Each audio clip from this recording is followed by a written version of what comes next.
आज हम लोग बात करेंगे मार्केट एनालिसिस के ऊपर। मार्केट को एनालाइज करने के 3 बेसिक मेथड होते हैं: फंडामेंटल एनालिसिस, टेक्निकल एनालिसिस और सेंटिमेंटल एनालिसिस। फंडामेंटल एनालिसिस में हम लोग न्यूज़ को देखकर मार्केट को एनालाइज करते हैं, जबकि टेक्निकल एनालिसिस के अंदर चार्ट को देखकर मार्केट को एनालाइज किया जाता है और सेंटिमेंटल एनालिसिस के अंदर ट्रेडर के रुझान को देखकर मार्केट को एनालाइज किया जाता है। अगर टेक्निकल एनालिसिस को देखा जाए तो इसके 3 बेसिक टूल्स हैं, जिसमें कैंडलस्टिक पैटर्न, प्राइस एक्शन और इंडिकेटर शामिल हैं।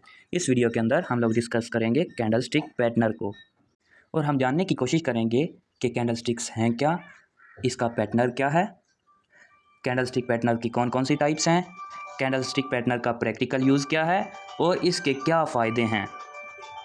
अगर कैंडलस्टिक्स की हिस्ट्री को देखें तो इसको जापानीज़ ट्रेडर ने डिस्कवर किया था। सबसे पहले जो मार्केट को एनालाइज किया था वो जापानीज़ ट्रेडर ने ही किया था।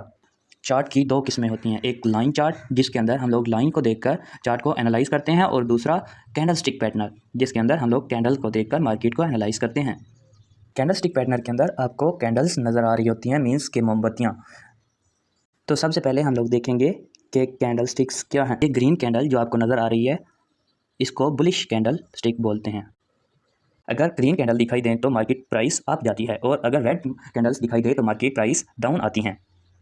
अगर हम लोग ग्रीन कैंडल को देखें तो ये इसकी लो प्राइस है, ये इसकी बॉडी है और ये इसकी हाई प्राइस है। ये यहाँ से शुरू होती है और ऊपर की तरफ जाती है। ये इसकी ओपनिंग प्राइस है और ये इसकी क्लोजिंग प्राइस है। ये नीचे जो है इसको विक भी बोलते हैं और जो ऊपर है इसको भी विक बोलते हैं। अगर रेड कैंडल को देखें तो ये इसकी लो प्राइस है, ये इसकी हाई प्राइस है, ये इसकी बॉडी है, ये ऊपर से नीचे की तरफ आती है। अगर हम लोग नीचे मौजूद पिक को देखें तो ये दोनों की हाईएस्ट प्राइस है, ये इन दोनों की लोएस्ट प्राइस है।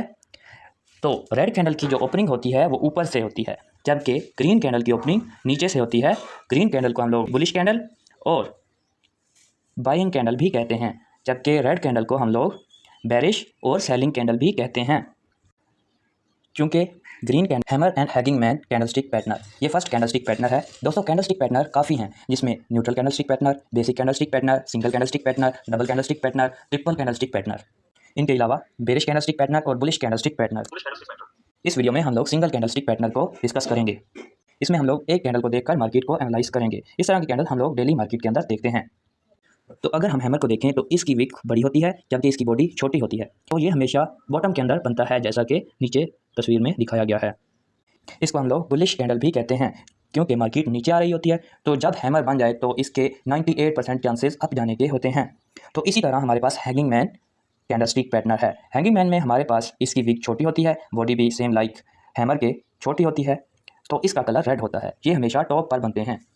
हैंगिंग मैन भी लाइक हैमर रिवर्सल का काम करता है। जब मार्केट अप जा रही होती है तो टॉप पर हैंगिंग मैन बन जाए तो इसका मतलब ये है कि मार्केट के 98% नीचे आने के चांसेस हैं। दूसरे नंबर पर हमारे पास इन्वर्टेड हैमर और शूटिंग स्टार होता है। ये होता तो थोड़ा ही है, हैमर ही होता है, लेकिन ये उल्टा होता है। इस वजह से इसको इन्वर्टेड हैमर बोलते हैं और इसको शूटिंग स्टार बोलते हैं। सेम लाइक इसकी विक बड़ी होती है और इसकी बॉडी छोटी होती है। ये हमेशा बॉटम के अंदर बनता है और रिवर्सल का काम करता है, और ये टॉप पर बनता है जब मार्केट अपवर्ड मूव कर रही होती है।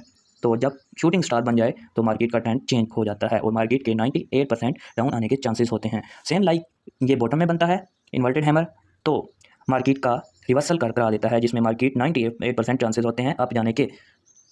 ट्रेडिंग के अंदर कोई भी चीज़ 100% नहीं होती। इसमें हम लोग अंदाज़ा लगा सकते हैं। जितना ज़्यादा आपका एक्सपीरियंस होगा उतना ज़्यादा आप लोग अंदाज़ा ज़्यादा सही लगा सकते हैं। जितना एक्सपीरियंस कम होगा तो आपका अंदाज़ा उतना ही कम लगेगा। तीसरे नंबर पर हमारे पास आता है dragon fly doji and Kraven stone doji. Fly जो कि मकड़ी को कहते हैं, क्योंकि इसकी शेप मकड़ी जैसी होती है। इसकी बॉडी बिल्कुल छोटी होती है। इसमें सेलर्स और बायर के दरमियान जो टग ऑफ वार चलती है उसमें विनर कोई भी नहीं होता, जबकि इसकी विक बहुत बड़ी होती है। इसकी लो प्राइस यहाँ से स्टार्ट होती है और अप जाती है। तो इसी तरह अगर हम लोग ग्रेवन स्टोन मीन्स कबर का कतबा को देखें तो इसमें भी बायर्स और सेलर के दरमियान टग ऑफ वार होती है और विनर कोई भी नहीं होता। इसकी body same like dragon fly doji के ही तरह की होती है और इसकी विक हाई होती है। अब हम लोग चार्ट में देखें तो मार्केट डाउन आ रही थी, ड्रैगन फ्लाई डोजी बनी तो मार्केट अपवर्ड मूव कर गई। सेम लाइक इसी तरह ग्रेवन स्टोन मार्केट अप जा रही थी, ग्रेवन स्टोन बनी तो मार्केट डाउनवर्ड मूव कर गई। अगर dragonfly doji major support पर बने तो ये रिवर्सल का काम करती है, और सेम लाइक इसी तरह ग्रेवन स्टोन डोजी अगर मेजर रेजिस्टेंस पर बने तो ये रिवर्सल का काम करती है। क्योंकि ट्रेडिंग में कोई भी चीज़ 100% नहीं होती, इसमें हम लोग अंदाज़ा ही लगा सकते हैं। चौथे नंबर में हमारे पास bullish spinning top and bearish spinning top. Top हमारे पास कहते हैं लट्टू को। आपने भी बचपन में खेला होगा, ये इसको धागा बांध के घुमाते हैं तो खूब घूमता है। अगर spinning top bullish spinning top major support पर बने तो मार्केट चांसेस अपवर्ड होते हैं। तो अगर bearish spinning top major resistance पर बने तो मार्केट के चांसेस डाउनवर्ड होते हैं। स्पिनिंग टॉप बारीक बॉडी दरम्यान में होती है, इसकी दोनों साइडों पर विक मौजूद होती है, नीचे भी और ऊपर भी। 5वें नंबर पर है बुलिश एंड बेरिश मैरुबोजू। मैरुबोजू इसका नाम चूँकि जापानीज ने डिस्कवर किया है तो जापानीज अपने ही लैंग्वेज में रखेंगे। मैरुबोजू बोल्ड हेड या शेव्ड हेड को कहते हैं। चूँकि हम लोग कैंडल से ही जज कर सकते हैं, इसमें बिल्कुल विक है ही नहीं, ओनली बॉडी ही मौजूद है। जैसा कि आप देख सकते हैं इनके ऊपर या नीचे कोई भी विक मौजूद नहीं है, हो भी तो एक तरफ कोई छोटी सी विक मौजूद हो, उससे कोई फ़र्क नहीं पड़ता। दूसरे अल्फाज में इनको गंजी कैंडल भी बोलते हैं। तो दोस्तों आपने देखा होगा कि जब मार्केट में कोई बड़ी मूवमेंट दिखाई देती है तो इस तरह की बड़ी बड़ी कैंडल्स बनती हैं। अगर मार्केट में ग्रीन कैंडल बने तो इनको बुलिश मारुबोजू कैंडल कहते हैं, और अगर ये रेड कैंडल बने तो उनको बेरिश मारुबोजू कहते हैं। अगर बुलिश मारुबोजू मार्केट में बने तो मार्केट के चांसेस अपवर्ड होते हैं, और अगर बेरिश मारुबोजू बने तो मार्केट के चांसेस डाउनवर्ड होते हैं। तो ये थी सिंगल कैंडलस्टिक पैटर्न। तो इंशाल्लाह हम लोग नेक्स्ट वीडियो में double candlestick pattern, triple candlestick pattern, simple candlestick pattern, neutral candlestick pattern आपको बताएंगे। तो इंशाल्लाह मिलते हैं फिर नेक्स्ट वीडियो में। अल्लाह हाफिज़।